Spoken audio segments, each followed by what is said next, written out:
Welcome to The Explainer. Today, we're diving into a pretty wild forecast about our future with AI. It comes from Gawdat, a former top exec at Google X, and was brought to our attention by the NYU grad over at notyouradvisor.com.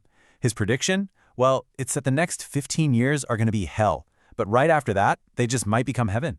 Okay, let's just start with this quote because it really sets the tone.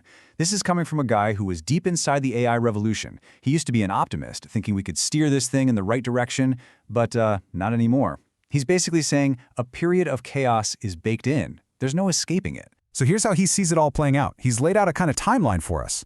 Right now, we're in what he calls rapid acceleration. And you can feel it, right? Things are moving fast. But then, starting around 2027, he predicts a tough 15-year stretch, a human-induced dystopia.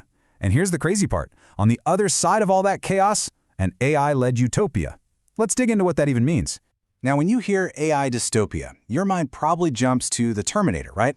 Evil robots taking over the world. But that's not what Gawdat's worried about. Not at all. He thinks the real threat isn't the AI. It's us.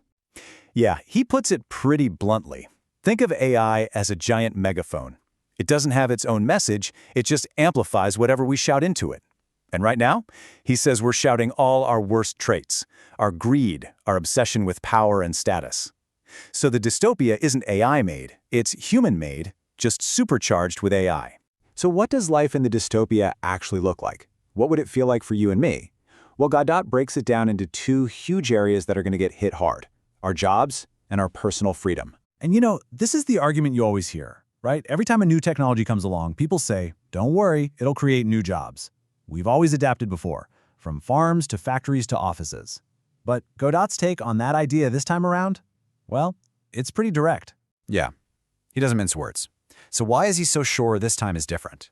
Well, because past revolutions, like the Industrial Revolution, they replaced our muscles. This revolution, it's replacing our brains. And for so many of us, our brains are literally what we get paid to use. And we're not talking about a small disruption here. He predicts that up to half of all knowledge workers could see their jobs significantly changed or just gone. That's software developers, graphic designers, marketers, maybe even your job. So if that many people are suddenly out of work, what happens? How does society even function? Well, you'd pretty much have to start seriously considering radical ideas like universal basic income, or UBI. It wouldn't be some fringe concept anymore. It might be the only thing holding society together. And it's not just about jobs and money. That's only half the picture. He also paints this pretty chilling vision where our personal freedoms just get chipped away. Imagine a world with constant surveillance, where you have to act a certain way just to keep your social standing, where more and more of your life decisions are just delegated to an AI. Okay, this is all sounding pretty grim, right? But hold on, because this is where the whole story completely flips on its head. According to Gawdat, the very same forces that drive us into this mess are also, weirdly enough, our only way out. So how does that work? It's like a domino effect. First, human leaders, CEOs, presidents, you name it, start using AI to get an edge on their rivals. But then, to stay competitive, they have to start letting the AI make more and more critical decisions, because it's just smarter and faster. And eventually, you reach a point where the AI is effectively running the show, and the human leaders, well, they become obsolete. And this right here, this is probably his most shocking, most mind-bending point. That moment we all fear, the moment AI is fully in control, he says that's not our doom. That is our rescue. It's a total flip of the script. So why on earth would that be our salvation? Well, just look at the difference in how they'd operate. Human leaders are driven by ego, power, status. An AI leader would be driven purely by logic and efficiency. It would look at something like war or pollution and just see it for what it is, a stupidly inefficient waste of energy and resources. And to put that into perspective, just look at these numbers. We spend trillions globally on military budgets every single year. An AI could look at that and say, you know, for just a fraction of that, I could end world hunger, provide universal healthcare, and wipe out extreme poverty. From a pure math standpoint, it's not even a question.